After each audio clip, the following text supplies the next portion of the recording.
Hello students, welcome to online study, English medium, standard 8, subject Hindi.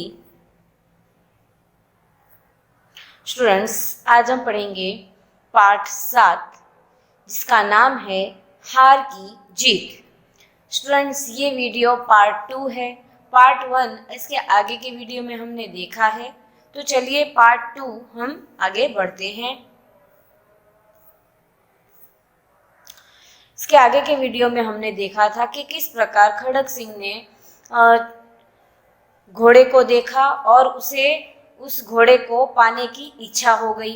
वह लालच में आ गया और उसे पाने के लिए कैसे वह ढोंगी दिखावा कर रहा है वह इस वीडियो में हम देखेंगे। चलिए देखते हैं।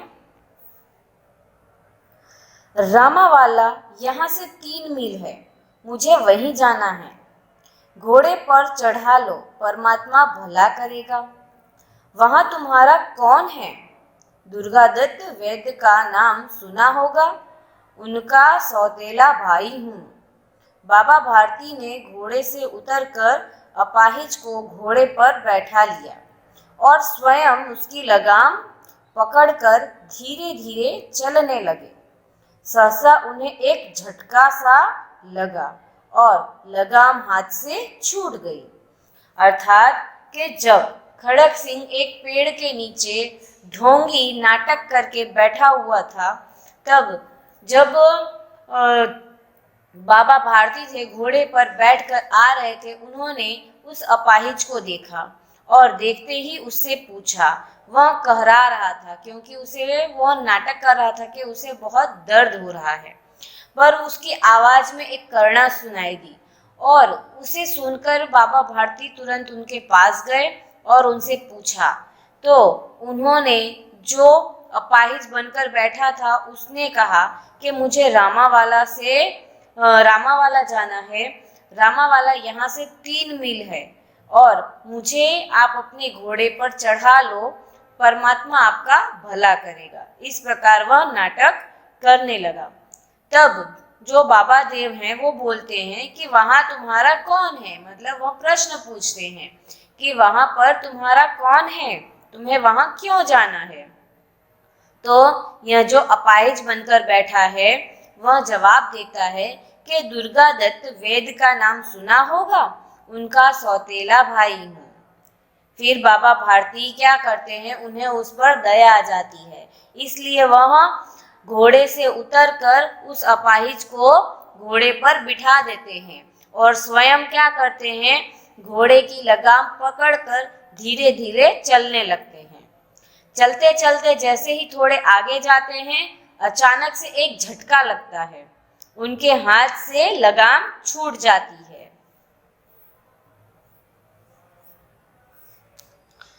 उनके आश्चर्य का ठिकाना न रहा जब उन्होंने देखा कि अपाहिज घोड़े की पीठ पर तनकर बैठा है और घोड़े को दौड़ाए लिए जा रहा है।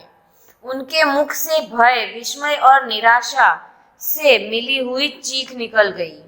वह अपाहिज डाकू खड़क सिंह था।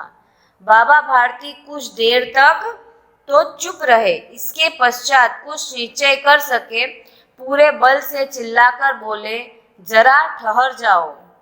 खड़क सिंह ने आवाज सुनकर घोड़ा रोक लिया। उसकी गर्दन पर प्यार से हाथ फेरते हुए कहा, बाबा जी, यह घोड़ा अब न दूंगा। जब बाबा भारती घोड़े की लगाम पकड़कर धीरे धीरे जा रहे थे, तो अचानक से खड़क सिंह ने क्या किया, उन्हें झटका दिया और उसकी लगाम खुद पकड़ के वह दौड़ने लगा, घोड़े को लेके भागने लगा। यह देखकर जो बाबा जी थे उनके तो आश्चर्य का ठिकाना ही न रहा। वह देख रहे थे कि जिस अपाहिज को मैंने अपाहिज समझकर घोड़े पे बिठाया था वह तो एकदम अच्छा है और घोड़े की पीठ पर तनकर बैठा हुआ है। यह सब देखकर वह चिल्ला उठे। वह बहुत ही निराशा विस्मय के साथ चिल्ला उठे। वह डाकू और कोई अपाहिज और कोई नहीं था, वह खड़क सिंह था। बाबा भारती कुछ देर तक तो चुप रहे क्योंकि वह एकदम आश्चर्यचकित हो गए। फिर उसके बाद वह पूरी जोर से चिल्ला कर बोले कि जरा ठहर जाओ। खड़क सिंह ने आवाज सुनी। तब आवाज सुनते ही खड़क सिंह ने क्या किया, घोड़ा रोक लिया और घोड़े की गर्दन पर प्यार से हाथ फेरते हुए कहा कि बाबा जी, यह घोड़ा अब न दूंगा।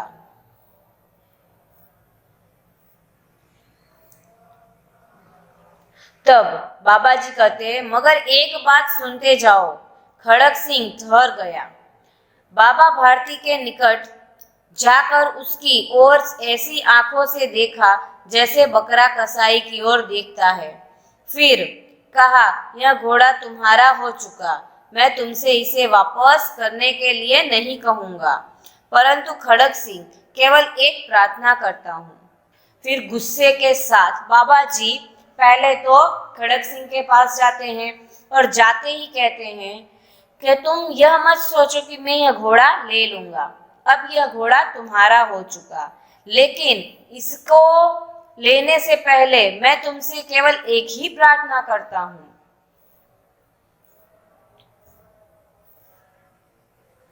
उसे अस्वीकार न करना, नहीं तो मेरा दिल टूट जाएगा। बाबा जी, आज्ञा कीजिए, मैं आपका दास हूँ, केवल यह घोड़ा न दूंगा। अब घोड़े का नाम न लो, मैं तुमसे इसके विषय में कुछ न कहूँगा। मेरी प्रार्थना केवल यह है कि इस घटना को किसी के सामने प्रकट न करना। फिर बाबा जी खड़क सिंह से एक प्रार्थना करते हैं और कहते हैं कि मैं जो भी प्रार्थना करूँगा तुम कृपा करके उसे अस्वीकार मत करना, वरना मेरा दिल टूट जाएगा।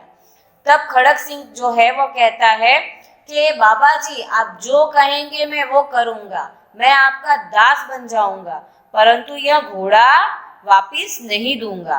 तब बाबा जी कहते हैं कि कोई बात नहीं, मुझे यह घोड़ा नहीं चाहिए। अब इस घोड़े का तो मैं नाम भी न लूंगा, इसके विषय में कुछ कहूंगा भी नहीं, पर तुम सिर्फ केवल एक ही प्रार्थना मेरी मान लो कि इस घटना को किसी के सामने भी प्रकट मत करना।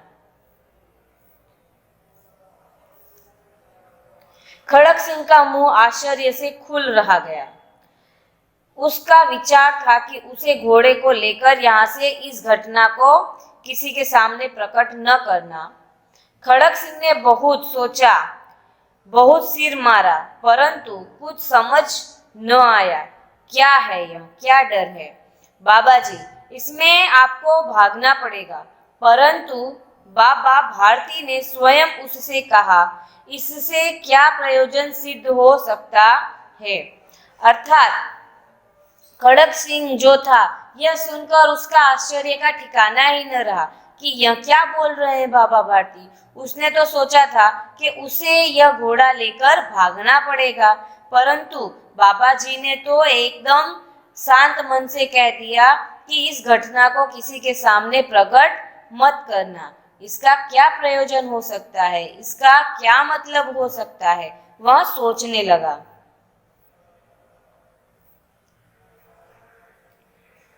हार कर उसने अपनी आंखें बाबा भारती के चेहरे पर गड़ा दी और पूछा।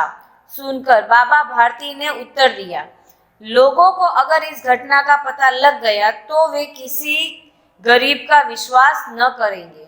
यह कहते कहते उन्होंने सुल्तान की ओर से इस तरह मुंह मोड़ लिया जैसे उनका कोई संबंध ही न रहा हो। जब सोचते सोचते खड़क सिंह एकदम हार गया, तब उसने अपनी आंखें बाबा भारती की तरफ घुमाई और उनसे कहा कि यह क्या मतलब है इसका। तब बाबा भारती उन्हें उत्तर देते हैं कि अगर लोगों को इस घटना के बारे में पता चल गया तो वह कभी भी किसी गरीब का विश्वास नहीं करेंगे। और यह कहते कहते वो वहां से चले गए। उन्होंने सुल्तान की तरफ एक बार भी न देखा। ऐसा लग रहा था जैसे सुल्तान से उन्होंने अपने सारे संबंध तोड़ लिए हो।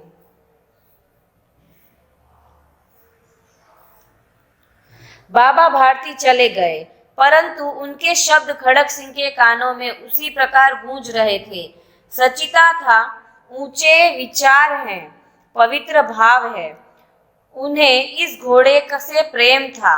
इसे देखकर उनका मुख फूल के नाई खिल जाता था। कहते थे, इसके बिना न रह सकूंगा। इसकी रखवाली में कई रात सोए नहीं, भजन भक्ति न कर रखवाली करते रहे, परंतु आज उनके मुख पर दुख की रेखा तक दिखाई न पड़ती थी। उन्हें केवल यह ख्याल था कि कहीं लोग गरीबों पर विश्वास करना छोड़ न दे। ऐसा मनुष्य मनुष्य नहीं, देवता है। अर्थात जब खड़क सिंह घोड़े को लेकर आ जाता है तो बैठे बैठे सोचता है कि क्या बात है कि यह कितने ही ऊंचे विचार और पवित्र भाव वाला व्यक्ति है। उसे तो इस घोड़े से कितना प्रेम था। वह हमेशा उसे देखकर खुश हो जाता था, उसके लिए सब कुछ करता था। इस घोड़े की रखवाली के लिए तो वह कितनी रात तक सोए भी नहीं थे। उन्होंने भजन भक्ति सब छोड़कर इसकी रखवाली करना ज्यादा जरूरी समझा था। परंतु आज जब मैं घोड़े को लेकर आ रहा था तब उनके मन में, उनके मुख पर जरा सा भी दुख दिखाई नहीं पड़ रहा था। उन्हें केवल यही ख्याल था कि कहीं गरीबों का लोगों पर से विश्वास न हट जाए। तो ऐसा मनुष्य मनुष्य नहीं, एक देवता ही हो सकता है। यह सब चीजें खड़क सिंह सोच रहा था।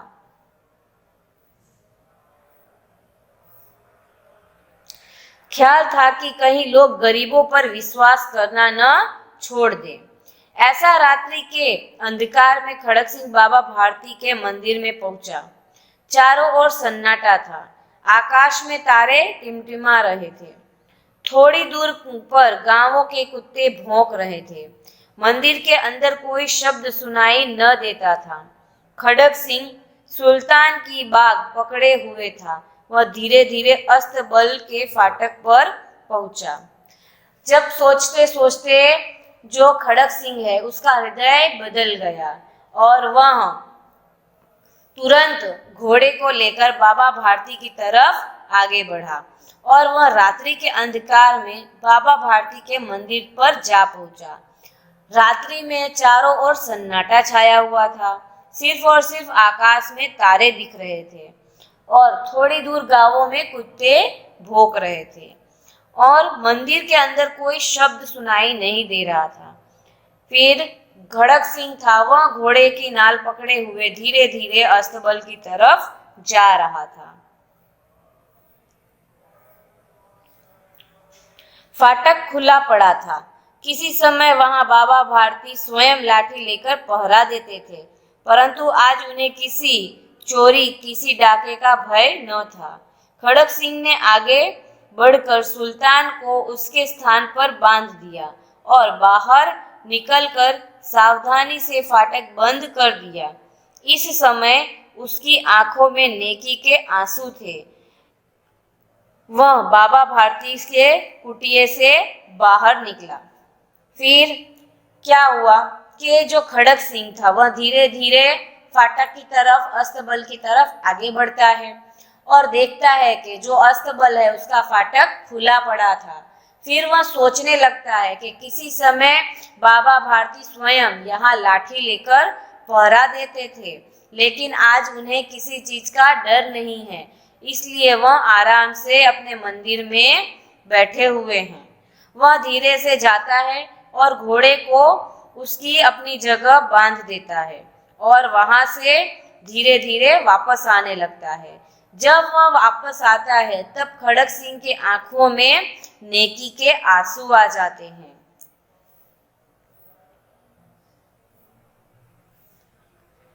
रात्रि का तीसरा पहर बीत चुका था।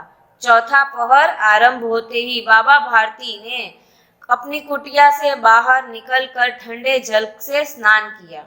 उसके पश्चात इस प्रकार जैसे कोई स्वप्न में चल रहा हो, उनके पांव अस्तबल की तरफ आगे बढ़े, परंतु फाटक पर पहुंचकर उनको अपनी भूल प्रतीत हुई।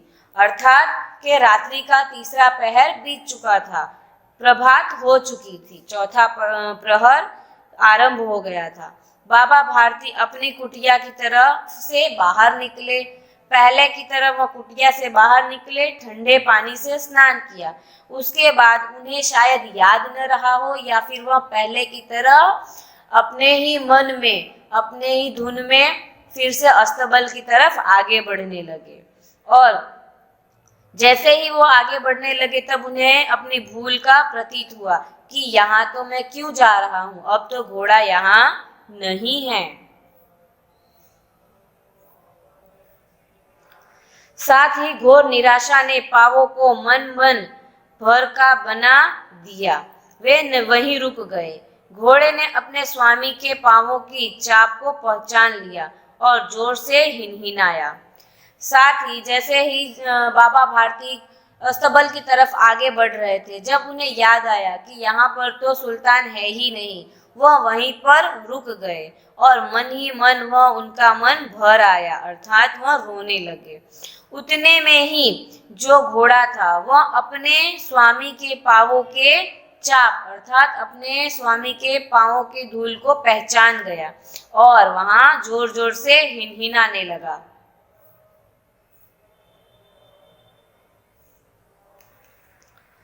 अब बाबा भारती आश्चर्य और प्रसन्नता से दौड़ते हुए अंदर घुसे और अपने प्यारे घोड़े के गले से लिपटकर इस प्रकार रोने लगे मानो कोई पिता बहुत दिन से बिछुड़े हुए पुत्र से मिल रहा हो।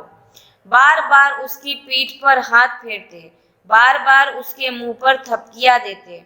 फिर वे संतोष से बोले, अब कोई गरीबों की सहायता से मुंह नहीं मोड़ेगा। अर्थात जैसे ही बाबा भारती ने घोड़े को देखा, वह इतनी प्रसन्नता के साथ उसकी तरफ आगे दौड़े और उसे प्यार से गले से लगा लिया और इस प्रकार रोने लगे जैसे कोई पिता अपने बिछुड़े पुत्र से मिला हो। उसे गले लगाकर रोने लगे और साथ ही साथ उसे प्यार करने लगे। फिर बाद में उन्होंने संतोषप्रद आवाज में बोला कि अब कोई भी गरीबों की सहायता से मुंह नहीं मोड़ेगा। Thank you.